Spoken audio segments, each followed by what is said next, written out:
சிரியாவில் உள்நாட்டு போர் ஒரு பெரிய அளவில் வெடித்திருக்கிறது. ஒரு 1000 பேர் இறந்து போயிருக்காங்க. இப்போ உலகத்திலேயே ரொம்ப பாதுகாப்பற்ற ஒரு தேசம் அப்படின்னா அது சிரியா தான். 3வது உலகப் போர் அப்படிங்கிற அந்த வார்த்தையினுடைய ஆரம்பமே அங்கிருந்து தான் தொடங்கும். இப்போ ஏற்கனவே ஆசாத்தின் அவர்கள் இருந்தப்பையும் இதே நிகழ்வு நடந்ததாகவும், சிறைகளில் நிறைய பேர் தூக்கிடப்பட்டாங்க, அவர் அதனால தான் இந்த ஹெச்டிஎஸ் குழு உள்ளே வந்திருக்கு அப்படின்லாம் அமெரிக்கா பிரகடனப்படுத்துனாங்க, செய்திகள் படிச்சிருப்பீங்க.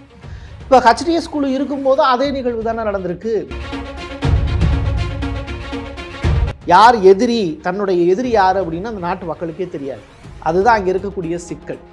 கல்வி அறிவு கிடையாது. 100ல் ஒரு 15% மேலே சவுதி அரேபியாவுக்கு போய் பிச்சை எடுக்கிறதுக்கான வேலையை தொடங்கிட்டாங்கிறாங்க. இப்போ யார் வேணாலும் சிரியாவில் ஆட்சியாளர்களாக மாறலாம். அதனால தான் இஸ்ரேலுடைய பிரைம் மினிஸ்டர் நெதன்யாகு சிரியாவினுடைய ஒட்டுமொத்த நிலத்தையும் ஆக்கிரமிப்பு பண்ணுறதுக்கான வேலையை தொடங்கியிருக்காங்க.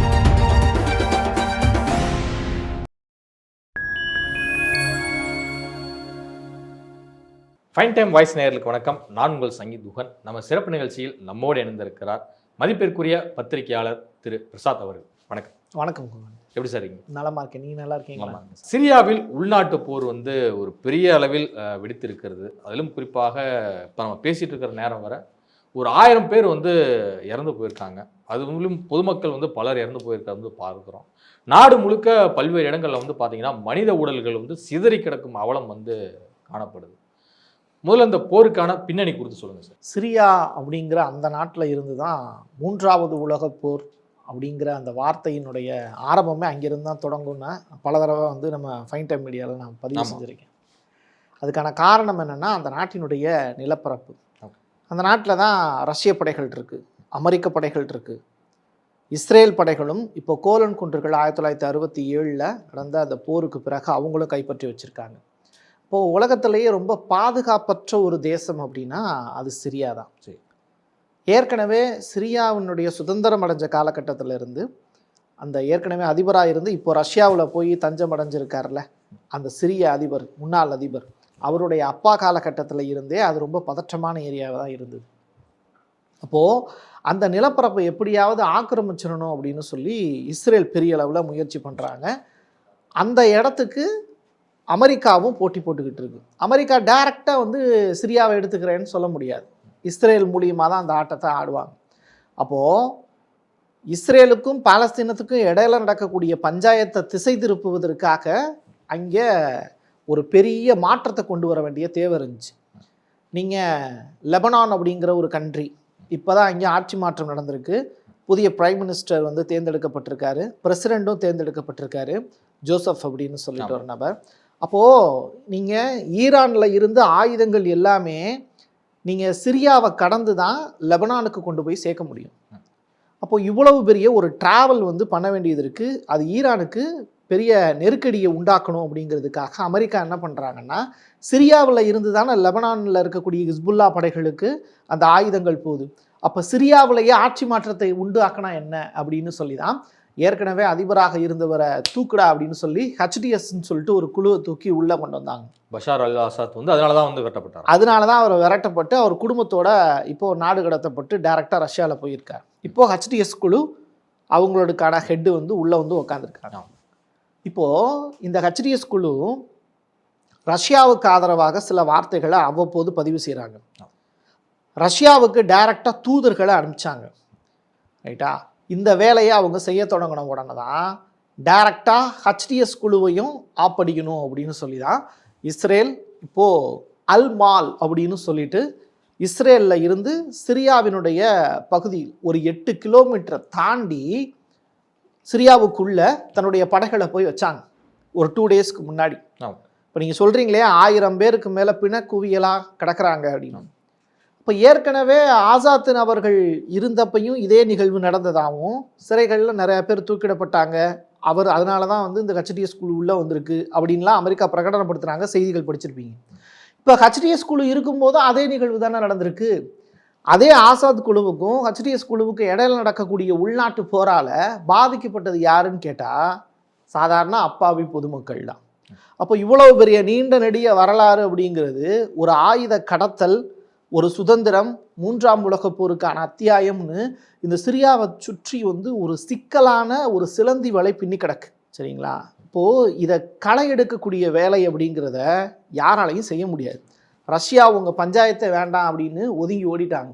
அந்த ரஷ்ய படைகள் எல்லாமே சிரியாவை விட்டு இப்போ வெளியில் போகிறோம் அப்படிங்கிற மாதிரி சொல்கிறாங்க. முழுமையாக இப்போது இஸ்ரேலுடைய ஆதிக்கத்தின் கீழே சிரியாங்கிறது கட்டுப்பட்டு கிடக்கு. மக்கள் திண்டாடிக்கிட்டு இருக்காங்க. இதுதான் இங்கே இருக்கக்கூடிய வரலாற்று பின்னணி. இப்போ பஷார் அல் ஆசாத் வந்து விரட்டப்பட்ட போதும் ஒரு கலவரம் மாதிரி நிகழ்ந்தது. அது எல்லாமே வந்து பார்த்தோம். அது வந்து கிட்டத்தட்ட ஒரு பொதுமக்களுடைய எழுச்சி தான் அப்படிங்கிறத ஒரு பார்வையிலே வந்து ஒரு விஷயம் வந்து முன்வைக்கப்பட்டது. அது அமெரிக்காவுடைய சதித்திட்டம். இன்னொரு பக்கம் நீங்கள் குறிப்பிடுவது போல ஒரு அமெரிக்காவின் சதித்திட்டமாக கூட இது வந்து இருக்கலாம் அப்படிங்கிற வந்து சொல்லப்பட்டது.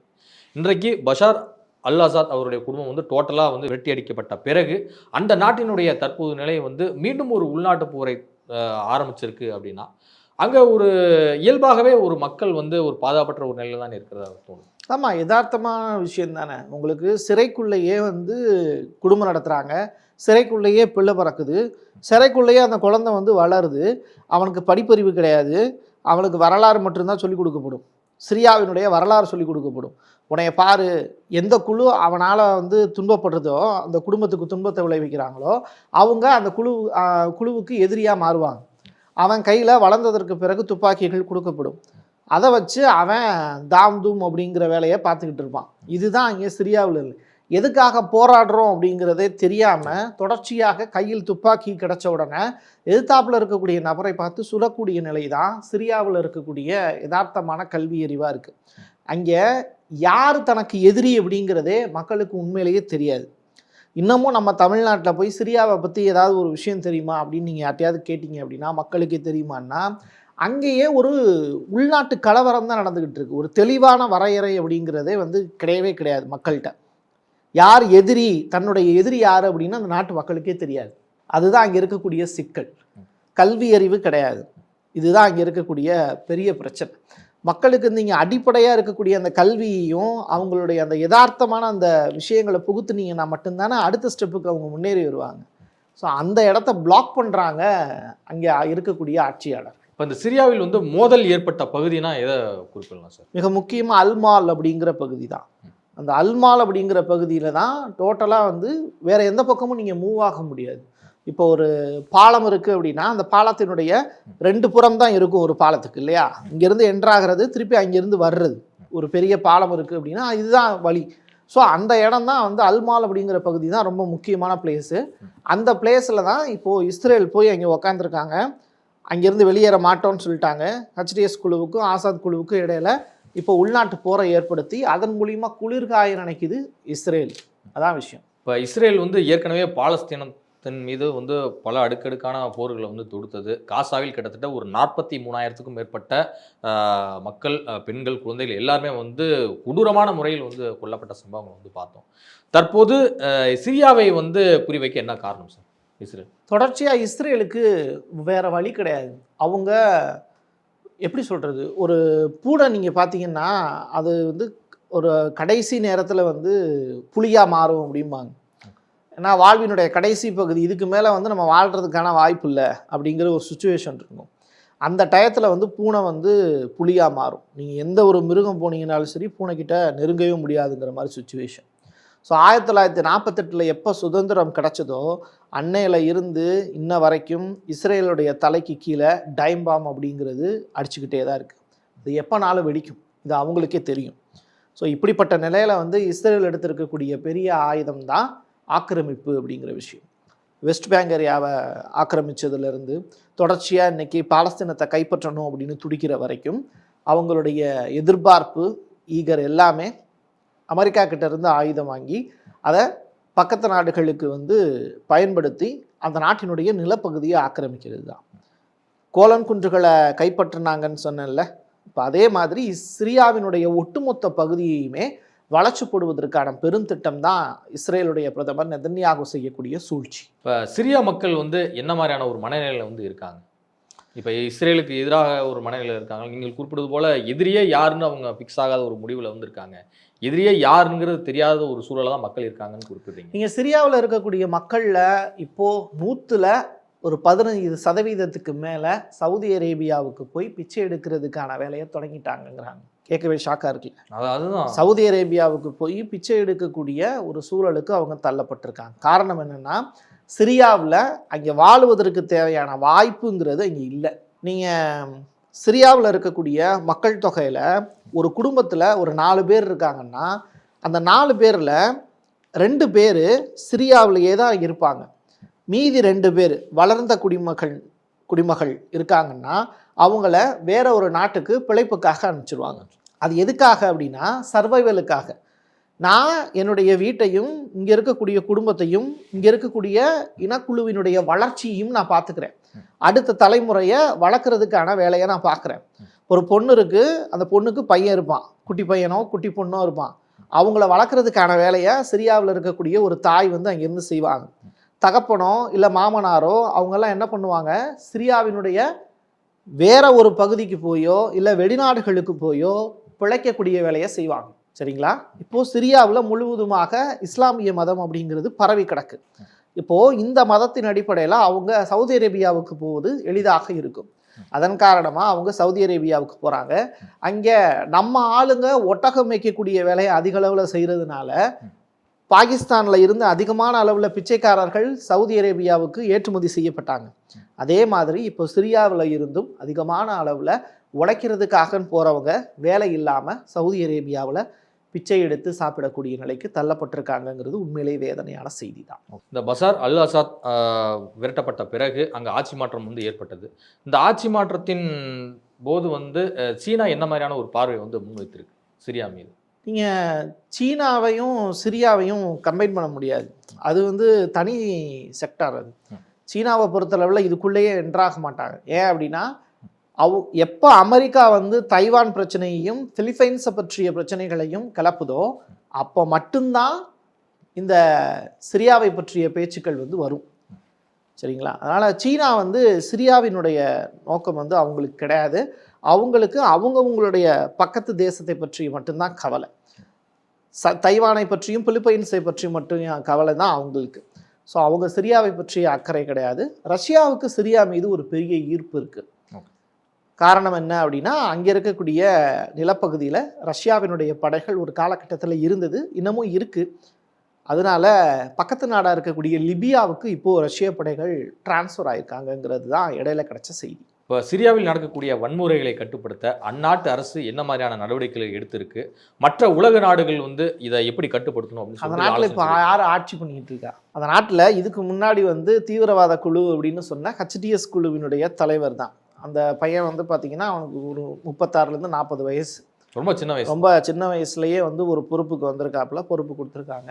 இது நாள் வரைக்கும் போராளி அப்படிங்கிற அங்கீகாரத்தோட சுற்றிட்டு தெரிஞ்சவர் திடுதுப்புன்னு கோட்டு போட்டு இப்போது மக்களை வழி நடத்துகிறேன் அப்படிங்கிற பேரில் உள்ளே என்ட்ராயிருக்கார். ஸோ சிரியாவை பொறுத்தளவில் ஆசாத் அவர்கள் இருந்தப்போ ஒரு நிலையான ஆட்சிங்கிறது இருந்தது. இப்போ அந்த மக்கள் வந்து அந்த ஆட்சியை உதறி தள்ளிட்டாங்க. இப்போ யார் வேணாலும் சிரியாவில் ஆட்சியாளர்களாக மாறலாம். அதனால தான் இஸ்ரேலுடைய பிரைம் மினிஸ்டர் நெதன்யாகு சிரியாவினுடைய ஒட்டுமொத்த நிலத்தையும் ஆக்கிரமிப்பு பண்ணுறதுக்கான வேலையை தொடங்கியிருக்கார். இந்த ஹெச்டிஎஸ் குழுவே அமெரிக்காவால் நியமிக்கப்பட்டு உள்நாட்டு போரை வந்து ஏற்படுத்தணும் அப்படிங்கிறதுக்காக தான் இந்த வேலையெல்லாம் செஞ்சுக்கிட்டு இருக்காங்க. முழுக்க இது அமெரிக்காவினுடைய செய்தி தான், வேற ஒன்றும் கிடையாது. ஆனால் அளவைட் மக்கள் தான் வந்து அதிக அளவில் வந்து கொல்லப்பட்டு இருப்பதாக ஒரு தகவல் வெளியாயிருக்கு. அதுதான் வந்து உண்மையா? இல்லை, அங்கே நிறையா இனக்குழுக்கள் இருக்காங்க. ஒரு இனக்குழுவுக்கு இன்னொரு இனக்குழுவுக்கு இடையில ஆகாதான் நான் சொல்லியிருந்தேனே. எந்த ஒரு இனக்குழுவுக்குமே அங்கே கல்வி அறிவுங்கிறது கொடுக்கப்படவே இல்லை. அப்போது என்ன ஆகும் அப்படின்னா, தொடர்ச்சியாக கல்வி அறிவற்ற நிலையில் ஒரு இனக்குழு இன்னொரு இனக்குழுவு மேலே பாஞ்சு அட்டாக் பண்ணக்கூடிய வேலையை தான் செய்வாங்க. ஸோ இது நீங்கள் வந்து ஒரு குறிப்பிட்ட இனக்குழு மட்டுமே வந்து சிரியாவில் வந்து டெவலப் ஆகணும் அப்படிங்கிறது கிடையாது. யாருனாலும் சர்வைவலுக்காக ஒருத்தவங்க இன்னொருத்தவங்களை அடித்து கொண்டு சாப்பிடக்கூடிய நிலைக்கு அங்கே தள்ளப்பட்டிருக்காங்க. அதனால தான் சிரியாவினுடைய லேண்ட்மார்க்கை தான் 3rd வேர்ல்டு வாருடைய ஸ்டார்டிங் ஸ்டேஜ் அப்படிங்கிறாங்க. 3ஆம் உலகப் போர் வந்து சிரியாவில் தான் தொடங்கும்னு ஏற்கனவே ஒரு முறை குறிப்பிட்டீங்க. இப்போவும் அதே தான் வந்து குறிப்பிடுறீங்க, ஸ்ட்ராங்காக இருக்கீங்க. ஸோ அப்படி பார்க்கும்போது இந்த 3ஆம் உலகப் போருக்கு மூல காரணமாக சிரியாவில் நடக்கக்கூடிய போர் என்பது எந்தெந்த நாடுகள் வந்து எங்கெங்கே அணிவகுக்க வாய்ப்பு இருக்குன்னு நினைக்கிறேன்? இது நிச்சயமாக இது ஒரு ரொம்ப வேல்யூபிளான ஒரு பாயிண்ட் தான் இது. இப்போது ஈரானை பொறுத்தளவில் மிடில் ஈஸ்டில் தவிர்க்க முடியாத ஒரு சக்தியாக இருக்குது. அவங்க தான் ஒட்டுமொத்த இஸ்லாமிய நாடுகளுக்குமான ஒரு எப்படி சொல்கிறது, நான் தான் ஹெட்டு அப்படிங்கிறாங்க. அந்த இடத்த தான் சவுதி அரேபியா பிடிக்கணும் அப்படின்னு அவங்க ட்ரை பண்ணுறாங்க மிடில் ஈஸ்டில். ஸோ மிடில் ஈஸ்டில் ஈரான் கிங்கா சவுதி அரேபியா கிங்கா அப்படின்னா இப்போ பெரிய ஒரு சுச்சுவேஷன் இருக்குது. அதிகார போட்டி. இதுக்கு இடப்பட்ட கேப்பில் எகிப்து பார்த்தீங்கன்னா 53 அரபு நாடுகளை ஒன்றாக சேர்த்து பாலஸ்தீன் அப்படிங்கிற அந்த ஒரு சுதந்திர நாட்டை எப்படியாவது உண்டாக்கிடணும், அது மட்டும் இல்லை காசாவை முழுவதுமாக மீள்கட்டமைப்பு பண்ணணும்னு சொல்லிட்டு $53 பில்லியன் இப்போது ரெக்வஸ்ட் கொடுத்துருக்காங்க. யாரெல்லாம் சேர்ந்து அதை செஞ்சு கொடுக்க முடியுங்கிறத சொல்லுங்கள் அப்படின்ட்டு இருக்காங்க. அதுக்கு சவுதி அரேபியா, ஈரான் உள்ளிட்ட நாடுகள்லாம் ஆதரவு தெரிவிச்சிருக்காங்க. ஒட்டுமொத்த மிடில் ஈஸ்டில் இவங்க சிரியாவுக்கு ஆதரவாக ஈரான், சவுதி அரேபியா, எகிப்து, ஹவுதி படைகள் இவங்க எல்லாமே ஒன்று திரள்வாங்க. 2 நாடுகள் மட்டும்தான் அகைன்ஸ்டாக ஒரு வேலையை பார்க்கும். அது யாருன்னா அமெரிக்காவும் இஸ்ரேலும். ஸோ இஸ்ரேலும் அமெரிக்காவும் மட்டுமே தனியாக நின்று ஒரு வேலையை செய்யும். மீதி இருக்கக்கூடிய அரபு நாடுகள் எல்லாமே தனியாக இந்த சிரியாவுக்கு ஆதரவாக நிற்கும். இதில் மாற்று கருத்து இல்லை. சவுதி அரேபியாவுக்கு ஈரானுக்கு இடையில போட்டி மனப்பான்மை இருந்தால் கூட இவங்கெல்லாம் அராப் கண்ட்ரீஸ் அப்படிங்கிற அடிப்படையில் ஒன்று சேர்ந்துருவாங்க. அதனால தான் அதுக்கு பேர் இஸ்லாமிக் ரெவல்யூஷன் அப்படிங்கிற ஒரு விஷயத்தை பெரிய அளவில் ஈரான் எடுத்து செஞ்சாங்க. ஞாபகம் இருக்குன்னு நினைக்கிறேன் கடந்த கால வரலாறுகள்லாம். அதனால் இவங்க எல்லாமே இந்த கேட்டகரியில் வருவாங்க. அமெரிக்கா நிலத்தை கைப்பற்றி அங்கே இருக்கக்கூடிய எண்ணெய் கிணறுகள் மீது தனது ஆதிக்கத்தை செலுத்துவதற்காக தொடர்ச்சியாக சிரியாவை வைத்து பெரிய அளவிலான பிளான் பண்ணும். இதுவரை உங்கள் பல்வேறு கருத்து உங்களுக்கு நன்றி சார். நன்றி.